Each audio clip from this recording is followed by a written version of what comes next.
오늘은 메시아의 마스터 플랜, 메시아의 마스터 플랜이라는 제목으로 말씀을 상고합니다.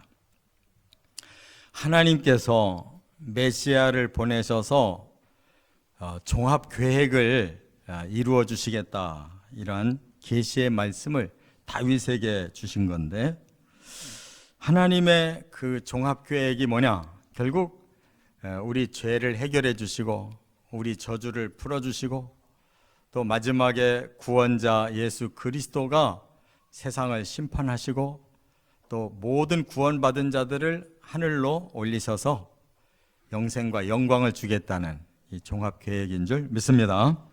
그런데 오늘 이 짧은 9절에 우리가 단어가 좀 애매해가지고 읽어도 뭔 뜻인지를 모르는 이런 번역에 조금 문제가 있어서 그걸 우리가 좀 조절을 하고 읽어봐야 돼요. 여기 계속 너라는 단어가 나오거든요. 또 뒤에 가니까 나와 우리가 계속 나와요. 너는 누구고 나는 누구며 우리는 누구고, 지금 여호와께 이 기도를 하고 있는 그 내용이 뭐냐, 이걸 좀 정리를 해야 그 뜻을 확실히 알 수 있다, 그 말이에요. 이 본문은 메시아에 대한 예언이에요. 그걸 어떻게 알 수 있느냐? 6절에 보면 기름 부음 받은 자라고 했고 8절에 보면 그가 왕이라고 이렇게 말했는데, 그걸 지금 앞에서는 너 그래요. 그러면 너라고 지금 말하는 나는 누구냐면 다윗을 말하고, 우리는 누구냐면 그 백성을 말하는 거거든요. 하나님이 다윗과 그 백성에게 메시아 계시를 주셨다, 그 말이에요. 메시아를 통해 이렇게 구원을 온전히 줄 거다. 그래서 다윗이 거기에 감격해서 이 시를 썼는데, 시는 제대로 썼는데 이걸 번역한 사람이 조금 이게 단어가 적절하지 못해서 결국 다윗이 메시아를 향해서 너 하는 거예요. 근데 뒤에 가보니까 그분이 기름 부음 받은 자고, 8절에 보니까 다윗은 세상의 왕이지만 그는 만왕의 왕이란 말이에요. 그럼 어떻게 표현을 바꿔야 되겠어요? 존칭을 써야 될 거 아니에요, 메시아에게. 그래서 그걸 제대로 번역한 성경이 그 새번역 표준 성경을 보면 거기에만 경어로 그걸 제대로 썼어요. 그래서 우리가 그걸 좀 전제로 하고 성경을 읽어봐야 되는데, 이렇게 좋은 예가 이제 10편, 110편에는 다윗이 똑같이 메시아에 대한 예언을 받았는데 거기서는 번역을 제대로 했어요. 이렇게 되어 있어요. 110편 1절에 보니까 여호와께서 내 주에게 말씀하시기를 내가 네 원수들로 네 발판이 되게 하기까지 너는 내 오른쪽에 앉아 있으라 하셨도다 그랬어요. 그러면 지금 다윗이 계시를 받았는데 여호와께서 다윗의 주에게 말씀하시기를, 그러면 다윗의 주가 누구예요? 메시아라는 말이에요. 이거는 존칭이 맞잖아요. 그리고 원수들로 네 발판이 되게 하기까지 너는 내 오른쪽에 있어라 라는 것은 메시아의 하나님이 하신 말씀을 그대로 인용한 거란 말이에요. 그러니까 여호와께서 다윗의 주에게 말씀하시기를, 여호와가 메시아의 원수들로 메시아의 발판이 되게 하기까지 메시아는 여호와의 오른쪽에 앉아 있어라, 이런 말이거든요. 이렇게 정확하게 글이 돼야 된다, 이 말이에요. 그런데 지금 우리가 상고하고 있는 오늘 20장은 그런 것이 정확하게 번역이 안 됐어요. 그래서 중요한 건 그것을 메시아라는 단어로 고치면서 우리가 과연 하나님이 주신 종합계획이 뭔가, 그게 우리를 향하여 주신 것인데 3000년 전에 받은 거 지금 우리에게 이루어져 가고 있는 진행 중임을 깨달으시기를 바랍니다. 그래서 3가지 계획을 밝히셨어요. 첫째, 먼저 3절과 4절에 보면 메시아의 구원 계획을 밝히고 계시다, 그 말입니다. 3절을 같이 읽어보겠습니다. 네 모든 소재를 기억하시며 네 번제를 받아주시기를 원하노라. 예. 이것을 다시 읽어보면 메시아의 모든 소재를 기억하시며 메시아의 번제를 받아주시기를 원하노라. 이게 정확한 말이에요. 소제나 번제를 하나님께서 받아들일 때 우리가 구원받는 것이다, 그 말이에요. 그러면 이 소제는 어디에 나오느냐면 레위기의 2장에 보면 소제를 잘 써놨어요. 이 소제라는 건 뭐냐? 곡식을 가지고 하나님 앞에 제사를 드리는 거예요. 그런데 번제는 뭐냐? 레위기 1장에 보면 짐승을 잡아서 각을 뜨고 그리고 하나님 앞에 불로 태워서 바쳐요. 이 모든 것이 뭐냐면 바로 하나님은 우리의 죄를 해결하기 위해서 이렇게 어려운 사람은 곡식으로라도 번제를 제사를 드리고 있는 사람은 짐승을 가지고라도 제사를 드려서 우리가 지은 죄값을 짐승이나 곡물로 대신 하나님 앞에 죄값으로 드리는 거예요. 그리고 이제 레위기 3장에 가면 우리가 구원을 받은 증거로서 화목제를 드리고 또 4장에 보면 바로 어떤 특별한 죄가 일어났을 때는 속죄제를 드리고 또 사람 간에 죄를 졌을 때는 속건제를 드려서라도 모든 죄를 다 깨끗하게 하는 이런 원리를 주셨는데 이것이 실천되지 않은 거예요. 사람들이 제사를 형식적으로 드리고 자기 죄에 대해서 회개가 없으니까 이 구약 시대에는 그것이 실패였단 말이에요. 그래서 하나님께서 진정으로 받으실 수 있는 하늘 성소에서 진정한 소제를 받고 번제를 받으려고 이렇게 메시아를 통해서 내가 너의 소제를 받겠다, 너의 번제를 받겠다라고 하는 것은 이제 메시아가 그 속죄의 바로 제물이 되신다는 것을 의미하는 줄을 깨달으시 바랍니다.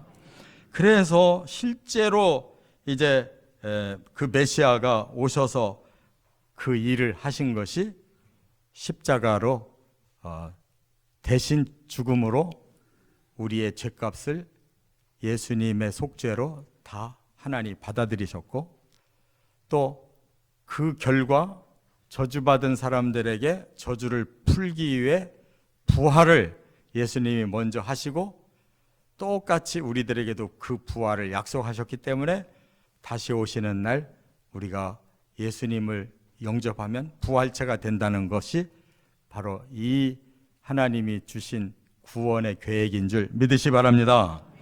그래서 4절에 뭐라고 말씀했냐면 내 마음의 소원대로 허락하시고 내 모든 계획을 이루어 주시길 원하노라 그랬는데 이건 뭐냐면 하나님이 세워주신 이 계획을 가지고 이제 메시아의 마음의 소원이 하나님 앞에 올라가면 하나님이 허락하신다는 거예요.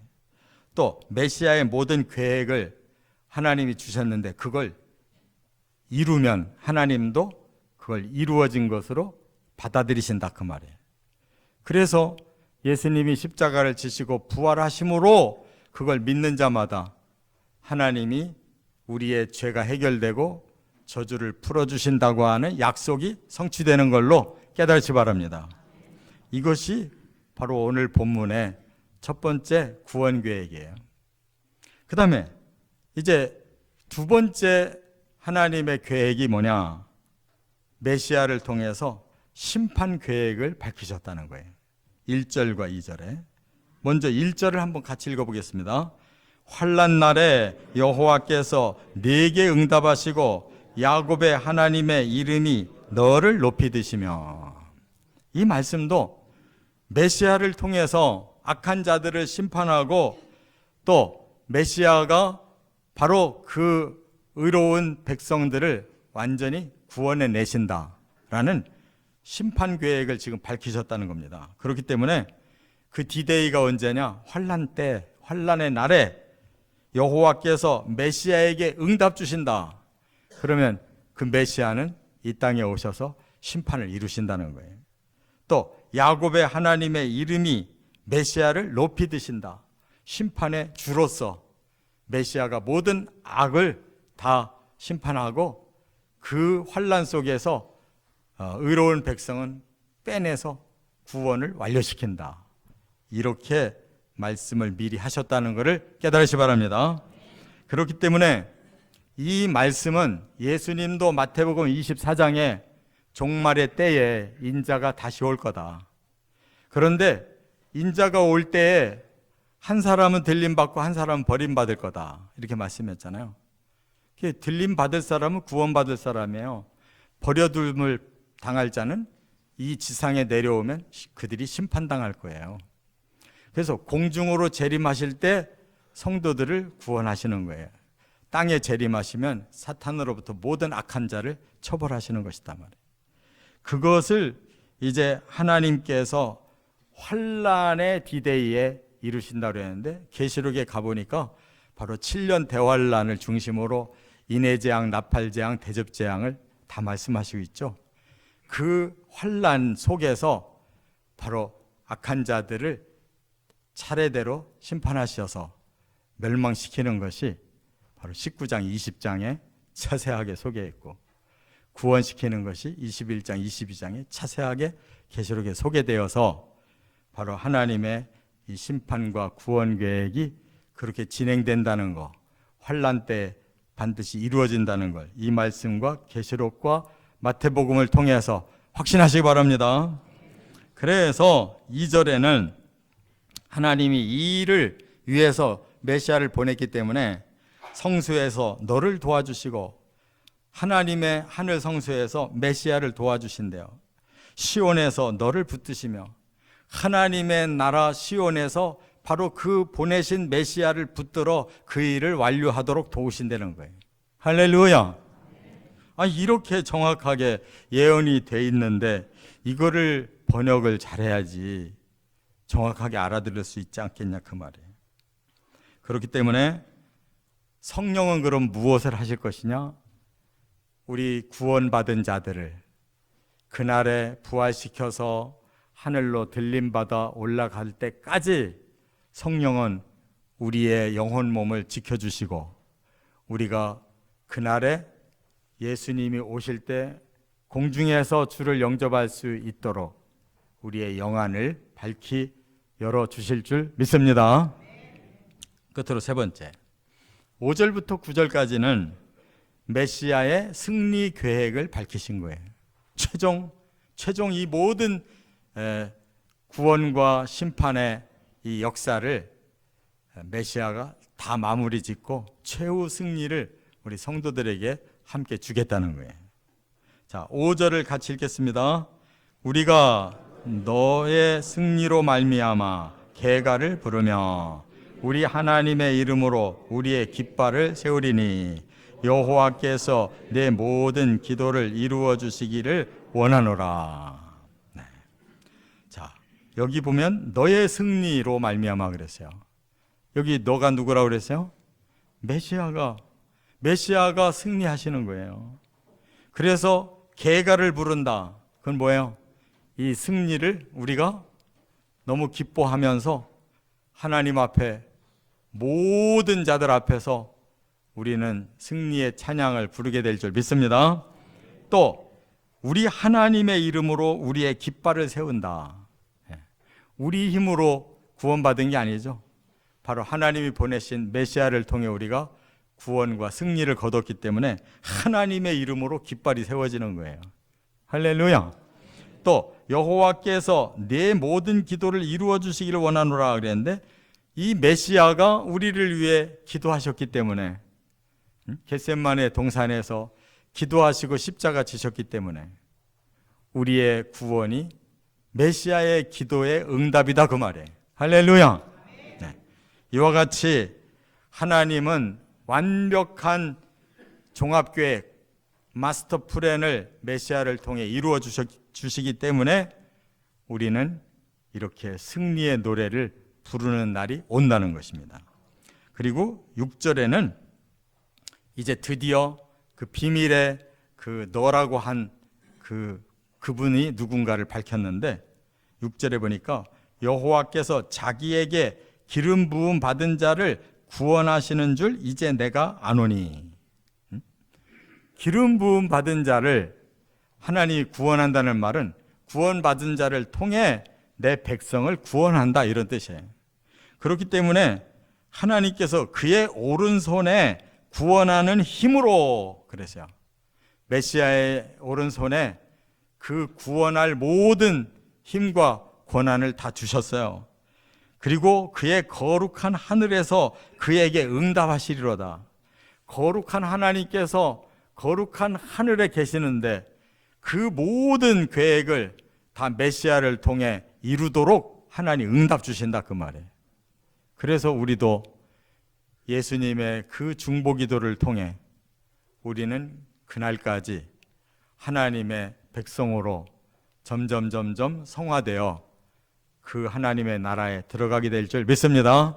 거룩한 백성으로 완성될 줄 믿습니다. 네. 그렇기 때문에 여기까지가 이제 계시예요. 그래서 다윗이 다 밝힌 다음에 마지막 자기 자신이 이제 간증으로 한 얘기가 7, 8, 9절이에요. 다윗이 뭐라고 간증했느냐? 7절, 8절에 보니까 어떤 사람은 병거, 어떤 사람은 말을 의지하나 우리는 여호와 우리 하나님의 이름을 자랑하리로다 그랬어요. 어떤 사람은 누구겠어요? 하나님 안 믿는 사람들은 병거와 말을 의지한대요. 그 시대에 최고의 힘이 어디서 나오냐면 전쟁하는 군병들에 의해서 세계가 움직이는 거예요.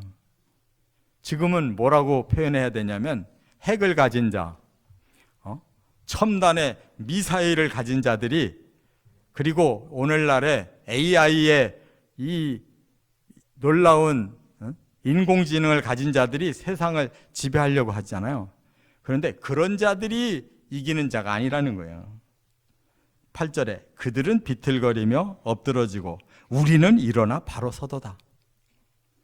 세상에 아무리 뛰어난 자들이 그 세상의 무서운 무기들을 다 가지고 있어도 그들이 이기는 자가 아니고 하나님께서 보내신 메시아의 백성들이 최후 이기는 자가 된다는 간증인 줄 믿습니다.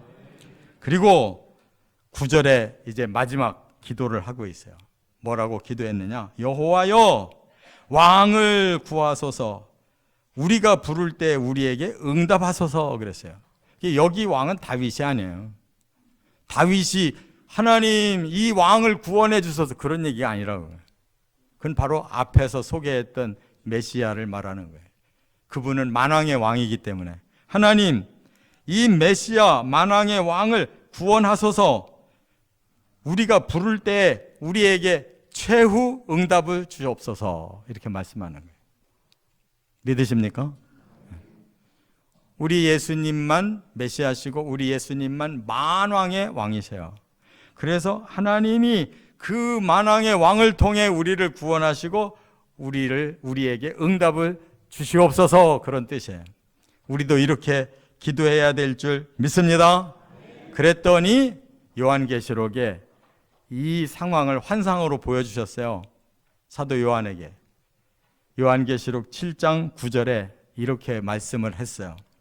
이 일 후에 내가 보니 각 나라와 족속과 백성과 방언에서 아무도 능히 셀 수 없는 큰 무리가 나와 흰옷 입고 손에 종려가지 들고 보좌 앞과 어린 양 앞에서 서서 큰 소리로 하나님께 경배하고 찬양하더라. 거기에 저와 여러분이 끼어 있어야 될 줄 믿습니다. 이렇게 성경은 정확한 거예요. 이걸 3000년 전부터 다윗에게 이렇게 메시아의 종합계획을 발표하시고 그가 깨달은 대로 이렇게 정리했고 마지막에 꼭 그렇게 되기를 원합니다라고 소원하고 그날 주의 보좌 앞에서 우리가 다 이렇게 승리의 찬송을 부르고 싶습니다라고 고백한 대로 우리는 계시록 7장 9절에 그 현장의 한 사람이 될 거다 그 말이에요. 이 말씀 100% 확신하시고 예수님 오시는 날 공중에서 영접하시고 하나님 보좌에 올라갔을 때 우리는 다 주께 하나님 여호와와 그 옆에 서 계신 어린 양 예수 그리스도를 경배하며 찬양하는 우리도 주인공들로 그 자리에 서기를 주의 이름으로 축원합니다.